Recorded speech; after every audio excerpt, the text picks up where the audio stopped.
Pada hari ini saya ingin mengajak kita merenungkan satu tema, yaitu In Everything Give Thanks. Di dalam segala keadaan kita bersyukur pada Tuhan.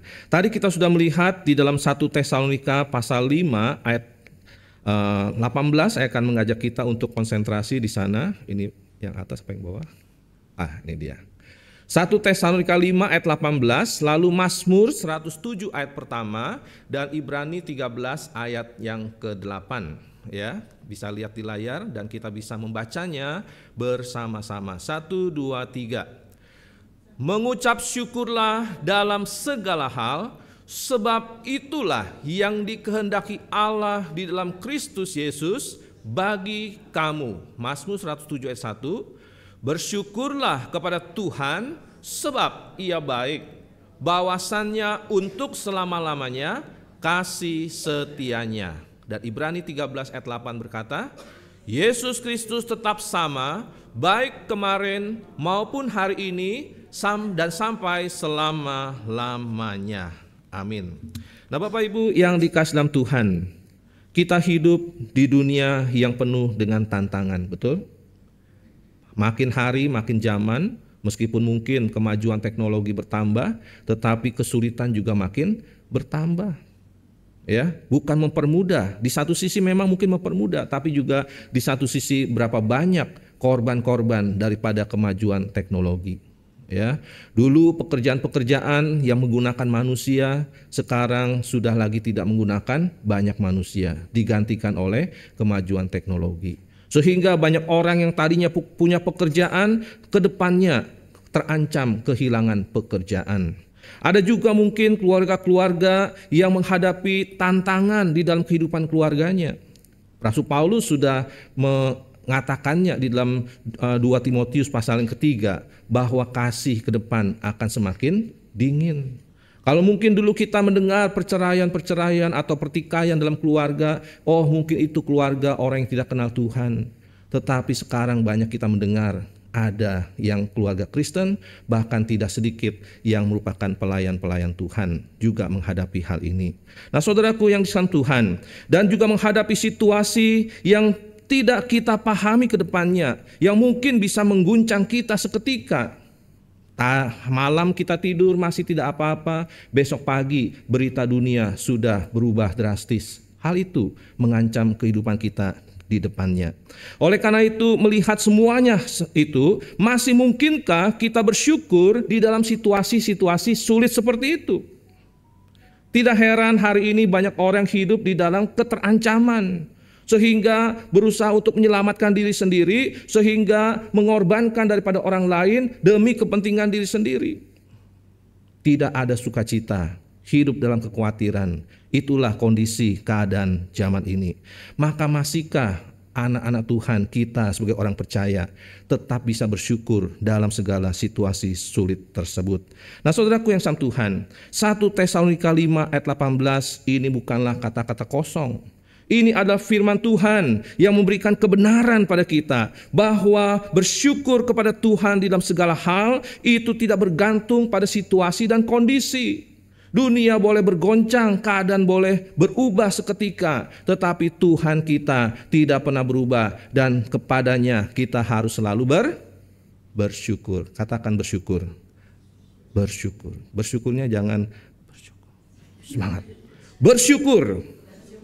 Itu lebih meningkat lagi, ya. Saudaraku yang kasih dalam Tuhan, sebuah studi menunjukkan bahwa orang yang memiliki kebiasaan bersyukur itu banyak manfaatnya. Bukan hanya secara rohani itulah yang dikehendaki Tuhan, tetapi secara manfaat juga itu banyak, saudara. Waktu kita bisa bersyukur di dalam segala keadaan, dikatakan kita bisa lebih sehat, kita bisa lebih puas dengan hidup kita, dan banyak hal boleh terjadi yang positif di dalam kehidupan kita kalau kita bersyukur. Tetapi sebaliknya, kalau hidup kita selalu mengeluh, hidup kita selalu khawatir, hidup kita selalu cemas, maka sakit penyakit akan menghampiri kita bagaikan magnet yang akan menarik segala keburukan datang ke dalam kehidupan kita. Semakin tidak bersyukur, keadaan semakin sulit untuk dijalani. Nah, oleh karena itu, Bapak Ibu, saudaraku yang sama Tuhan, Mari kita pelajari lebih dalam bagaimana firman Tuhan membentuk hati kita untuk selalu bisa bersyukur dalam segala keadaan. Apa yang harus kita pahami daripada hal ini? Nah, firman Tuhan katakan bahwa mengucap syukur itu suatu hal yang penting. Bukan sekedar sebuah adab ketimuran kita sebagai orang timur ketika menerima sesuatu yang baik atau menyikapi sesuatu hal kita mengucap syukur atau mengatakan sesuatu yang positif. Tidak. Tetapi mengucap syukur bagi kita sebagai orang percaya adalah bentuk daripada respon iman kita. Amin. Kita adalah orang-orang percaya Yesus, kita orang percaya Tuhan, kita punya Allah yang luar biasa, kita beriman padanya. Maka sebagai respon daripada semua hal itu, dalam segala keadaan kita bersyukur. Sehingga dengan bersyukur kita diarahkan untuk mengingat siapa Tuhan yang kita percayai.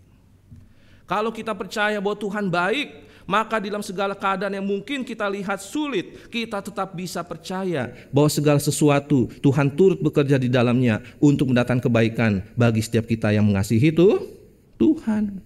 Kalau Tuhan itu adalah Allah Maha Kuasa, maka waktu kita menghadapi keputusasaan atau jalan yang mungkin rasanya buntu, tetapi kita tetap percaya bahwa Tuhan sanggup membukakan jalan bagi kita sehingga kita tidak hidup dalam kekhawatiran.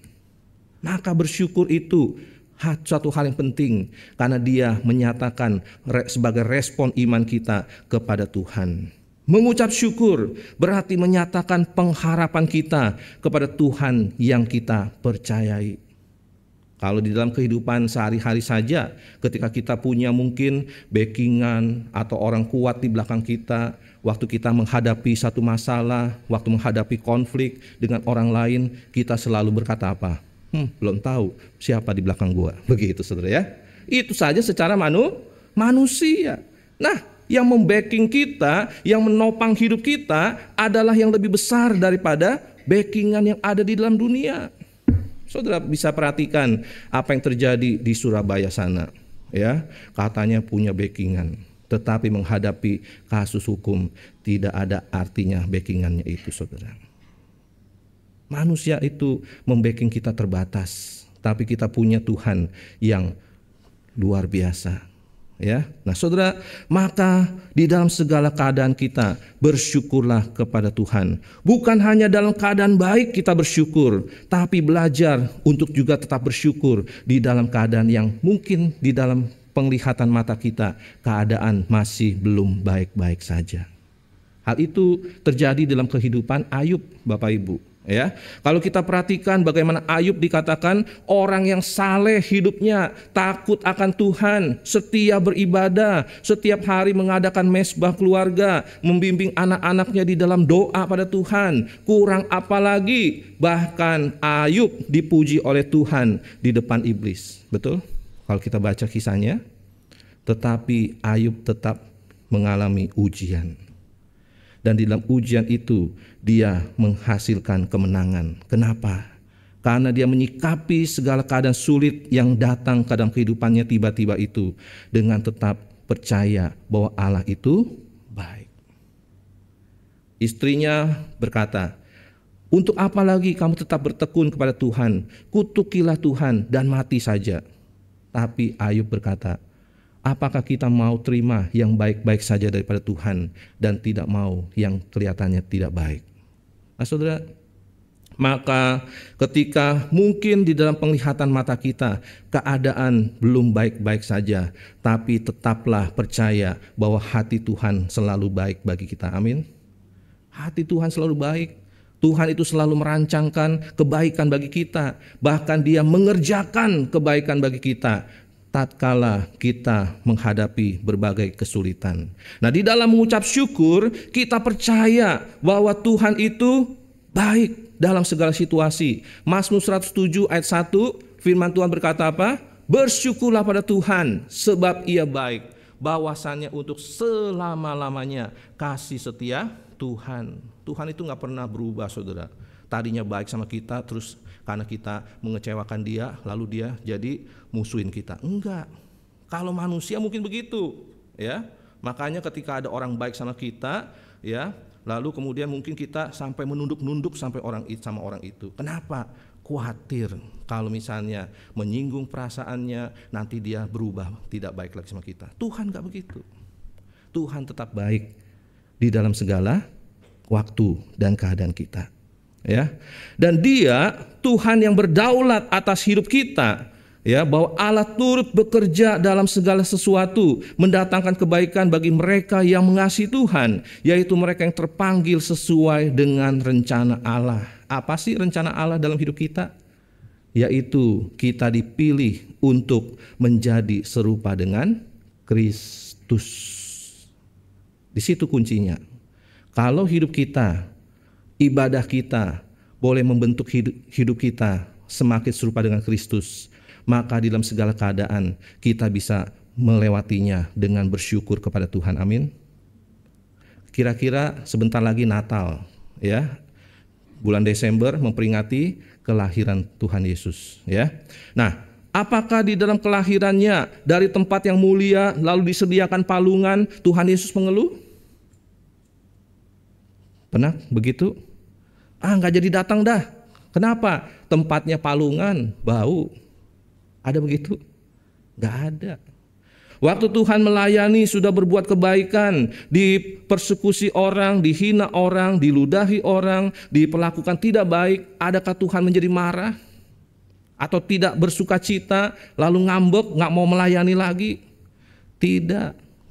Dia tetap bersyukur pada Bapa dan dia tetap setia di dalam melayani Tuhan. Nah, maka di dalam segala keadaan kita, hidup kita harus berubah semakin serupa dengan Kristus. Dan di dalam kita menjalani hidup kita sebagai respon iman kita bersyukur pada Tuhan itu, ingatlah karya Tuhan di dalam kehidupan kita. Ya, Mazmur 103 ayat 2 berkata, pujilah Tuhan hai jiwaku dan jangan lupakan segala kebaikannya. Kita itu harus jadi orang yang selalu mengingat kebaikan. Amin. Jangan mencatat keburukan. Ya. Kan ada peribahasa, kebaikan segunung hancur karena keburukan yang sedikit. Nah, jangan sampai terjadi begitu. Kebaikan Tuhan itulah yang harus kita catat. Kita selalu ingat dan kita bersyukur pada Dia. Catatlah hal-hal baik setiap hari untuk kita mengucap syukur pada Tuhan. Coba kalau kita mulai mencatat hari ini, apa saja kebaikan Tuhan dalam hidup kita? Masih bisa bangun, itu suatu kebaikan. Ya, masih bisa dalam keadaan sehat, itu kebaikan Tuhan. Meskipun juga mungkin di dalam keadaan sakit, itu juga kebaikan Tuhan. Saya sedang mengamati ada sebuah kesaksian daripada seorang omah, ya.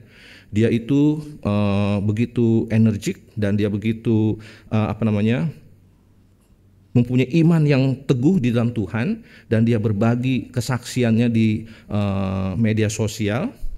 Dan satu kali dia mengalami satu peristiwa hanya karena sepele, akhirnya dia mengalami cedera dan harus ada di kursi roda. Tapi kira-kira apakah itu membuat dia menjadi berhenti melayani? Menjadi kecewa kepada Tuhan. Kenapa Tuhan biarkan saya begini? Ternyata tidak. Dia tetap bisa bersyukur. Bahkan dia berkata bahwa dia sedang menikmati waktu-waktu di mana dia bisa duduk di kursi roda. Bayangin saudara, itulah orang yang bersyukur dan punya iman yang kuat di dalam Tuhan. Jadi bersyukur adalah respon iman kita sebagai orang percaya. Nah, yang kedua, mengapa kita harus bersyukur di dalam segala keadaan? Karena ada kuasa di dalam bersyukur. Katakan sama-sama, ada kuasa di dalam bersyukur. Waktu kita bersyukur, ada kekuatan yang Tuhan berikan, ada power yang Tuhan berikan kepada kita. Hal yang dapat membuat kita lebih sehat, lebih hidup, lebih dari yang kita dapatkan dari kegiatan-kegiatan lain yang bisa dilakukan di kehidupan sosial kita. Hari ini banyak orang berkata, supaya saya bisa bebas dari masalah, saya perlu healing. Betul? Sering dengar kata healing, ya. Atau mungkin sebagian orang di luar sana clubbing.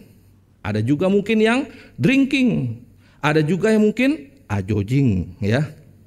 Nah, itu dipik tuh suka ya, jogging begitu ya. Nah, saudara kasih Tuhan, tetapi tanpa bersyukur kepada Tuhan, semuanya itu hanya sifatnya sementara. Pulang daripada semuanya itu, tetap pikiran miring, saudara. Pusing. Nah, itu. Kenapa? Karena tidak disertai dengan bersyukur kepada Tuhan. Apakah tidak boleh melakukan hal itu? Ya, boleh saja asal tetap dalam keadaan terkendali. Tetapi yang paling penting daripada semuanya itu adalah bersyukur kepada Tuhan. Karena ada kuasa dalam bersyukur. Yang pertama, kuasa itu akan menjaga hati kita tetap damai. Ya. Kalau menghadapi kesulitan saja kita udah ngedumel sama Tuhan, maka keluh kesah atau sungut-sungut kita itu akan membuat kita makin khawatir, makin insecure. Dengar kabar begini jadi tambah khawatir, dengar kabar begini jadi tambah khawatir. Saya ada ketemu satu jemaat, tapi juga sudah jarang sekali datang ke gereja. Yaitu apa, saudara? Ketika kita kunjungi pun pintunya tidak mau dibuka, terlebih pada waktu COVID. Kenapa? Karena dia takut mati. Ya, dia takut semua orang yang datang mengunjungi dia itu membawa virus COVID. Jadi waktu kita mau memberikan bantuan, taruh saja itu di pagar, begitu saudara. Dan orang yang nggak mau keluar. Dan masyarakat sekitar pun juga khawatir, ini orang masih hidup apa enggak di dalam, saudara. Nah, itu tidak ada damai sejahtera. Ya, maka firman Tuhan katakan Filipi 4 ayat 6-7, janganlah hendaknya kamu khawatir tentang apapun juga. Karena kalau kita mengkhawatirkan segala sesuatu, maka hilanglah damai sejahtera kita. Maka saya paling dikuatkan adalah ketika melihat oma-oma, opa-opa, ya, di dalam usianya yang sudah lanjut. Mereka adalah saksi-saksi hidup bagaimana di dalam Tuhan tidak perlu khawatir. Amin. Ya, mereka sudah melewatinya. Di dalam segala keadaan, Tuhan akan memastikan semuanya akan baik-baik saja. Tidak perlu khawatir. Memang ada hal-hal yang perlu kita persiapkan, tapi jangan sampai itu menjadi kekhawatiran. Ya, tadi pagi Tuhan memberikan hikmat, yaitu dari kata secure. Ya, memastikan security, keamanan itu suatu hal yang penting. Tetapi jangan sampai kita menjadi insecure. Security perlu kita siapkan, tetapi insecure jangan sampai menguasai hidup kita. Insecure itu artinya rasa enggak pasti, rasa khawatir, rasa kecemasan yang menguasai diri. Nah, saudara, ada kuasa di dalam bersyukur, memberikan kita hati yang damai. Dan yang berikutnya, membawa kita lebih dekat kepada Tuhan. Inilah hal yang penting. Bagaimana kita bisa bersyukur di dalam segala keadaan kalau kita makin dekat pada Tuhan, bukan makin dekat pada masalah. Kenapa masalah begitu besar kita lihat? Karena kita sedang menjauh daripada Tuhan. Kalau kita lihat bagaimana Daud melawan Goliat, kenapa Goliat yang begitu besar di hadapan Daud, tetapi dia tidak takut menghadapinya? Karena Daud percaya Tuhan lebih besar daripada Goliat. Goliat boleh datang membawa segala persenjataan canggihnya, tetapi Daud datang di dalam nama Tuhan. Amin. Itulah sehingga membuat dia bersyukur dan memberikan kekuatan kepada dia untuk boleh menghadapi Goliat yang besar itu. Karena bagi anak-anak Tuhan yang punya iman pada Tuhan, yang mendekat diri kepada Tuhan, tantangan besar itu justru sasaran besar. Amin. Yes, Goliat yang begitu gede, ya, di dalam nama Tuhan bagi Daud adalah sasaran yang besar. Tidak akan mungkin meleset batu yang akan dilemparkannya. Maka itulah, saudara, kuasa dari bersyukur, mengubah cara pandang kita. Sehingga kita tidak menjadi seorang yang pesimis. Orang yang tidak bersyukur, orang yang khawatir, maka meskipun mungkin masalahnya itu kecil, tetapi menghadapinya dengan kekhawatiran yang sangat besar. Belum apa-apa sudah khawatir dulu. Itu kurang bersyukur pada Tuhan. Tidak hidup mengalami kuasa daripada bersyukur. Nah, oleh karena itu mendekatlah kepada Tuhan. Dan mengucap syukur itu juga akan memperkuat iman kita pada Tuhan yang tidak pernah berubah. Yesus Kristus tetap sama, baik kemarin, sekarang, sampai selama-lamanya. Sehingga Yesus Kristus bukan hanya di tataran pikiran saja, tapi Yesus Kristus ada, kita alami di dalam kehidupan kita. Amin. Kita tidak dipanggil hanya untuk percaya pada Dia, tetapi untuk mengalami Dia di dalam kehidupan kita. Itulah tujuan hidup kita. Yang pertama, memuliakan Tuhan. Yang kedua, menikmati Tuhan. Jadi kalau mau menikmati Tuhan, harus mengalami pengalaman bersama dengan Tuhan. Dan kalau mau mengalami pengalaman dengan Tuhan, jangan khawatir dengan permasalahan. Kenapa Tuhan dikatakan Allah penghibur? Yaitu ketika kita mengalami kedukaan, kesulitan, disakiti, maka kita baru bisa memahami Allah itu penghibur. Kenapa Allah dikatakan yang pemulih? Yaitu ketika kita mengalami mungkin saat-saat kita merasa yang kita bangun, baik itu rumah tangga kah, pekerjaan kah, kehidupan kah, mengalami berantakan. Maka di situ kita mengalami Allah yang memulihkan. Nah, jadi saudaraku yang sang Tuhan, kuasa dalam bersyukur memberi damai sejahtera, membawa kita lebih dekat kepada Tuhan, dan akan memperkuat iman kita. Sehingga Tuhan bukan hanya pada tataran pikiran, tetapi yang kita alami dalam hidup kita. Nah, saudara, maka di dalam bersyukur menjadikan ibadah kita itu ibadah yang sejati. Ya, tadi kita melihat di dalam 1 Timotius 6 ayat 6, 1 Timotius 6 ayat 6, ya. Firman Tuhan berkata, memang ibadah itu kalau disertai rasa cukup memberi keuntungan besar. Jadi bersyukurlah pada Tuhan sehingga ibadah kita tidak hanya sekedar formalitas. Amin. Amin. Selalu bersyukur, ya. Nah, yang terakhir saudara, bagaimana kalau gitu kita mengucap syukur di tengah kesulitan? Firman Tuhan katakan, bersyukurlah di bawah salib Tuhan. Ya, tadi sudah ada, nggak bisa balik lagi ya?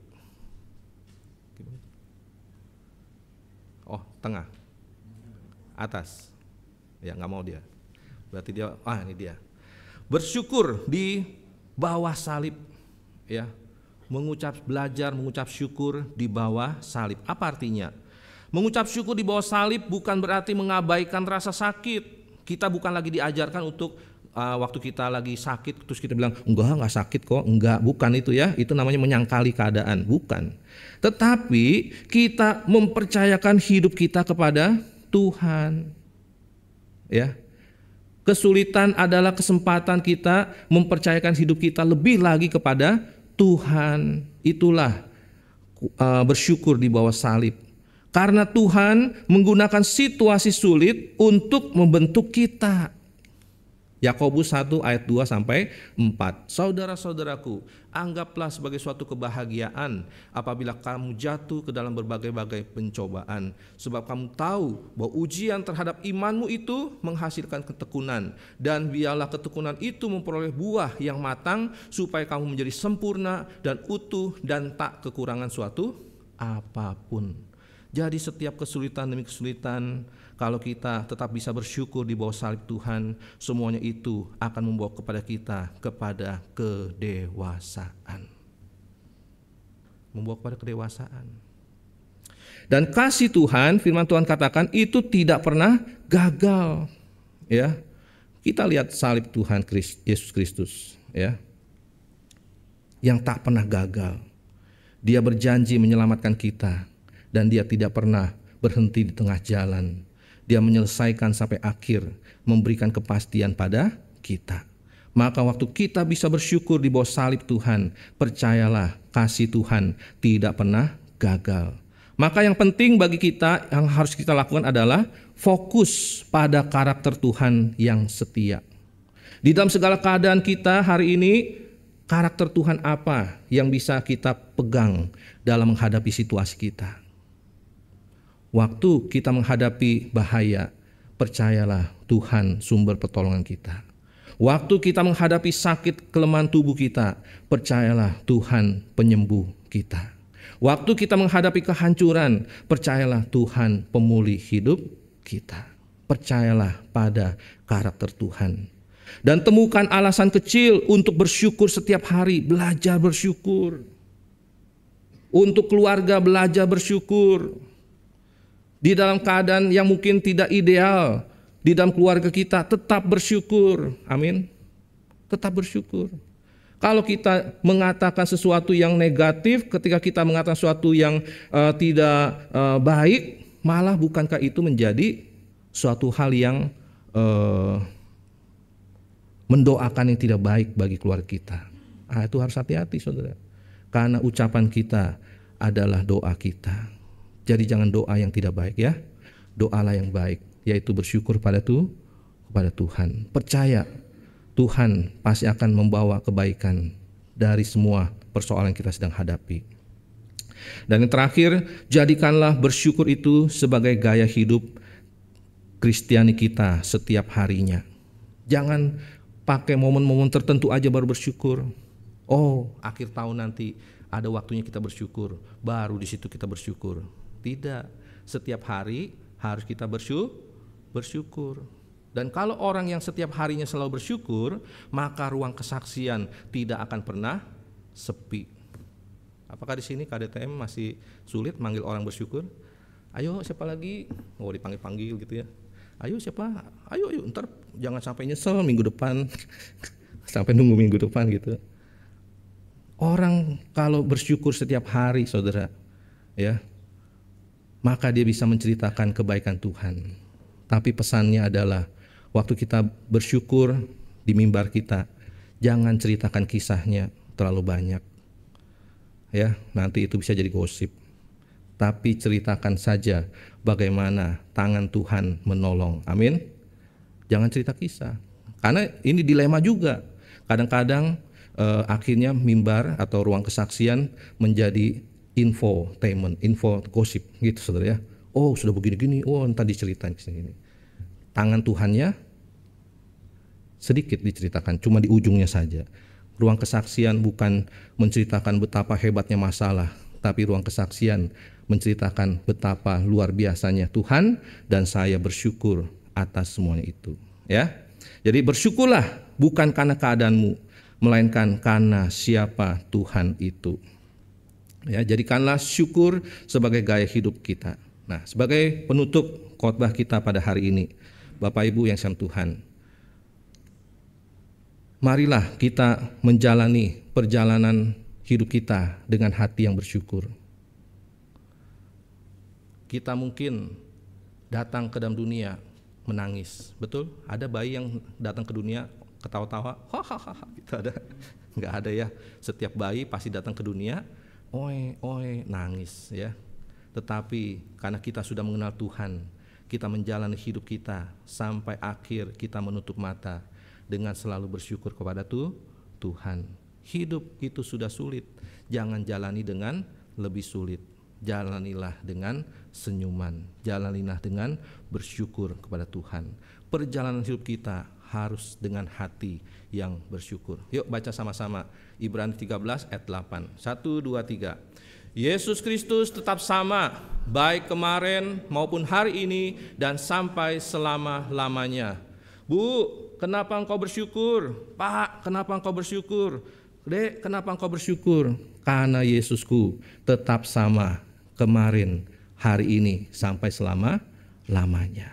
Dunia boleh bergoncang, masa depan mungkin tidak bisa kita prediksi, tetapi Tuhan kita tetap sama. Baiknya dulu, sekarang, sampai selama-lamanya. Biar Tuhan memberkati kita sekalian. Amin. Mari kita tundukkan kepala, kita berdoa. minta dengan kasih untuk semua Linda, boleh pimpin kita di dalam doa.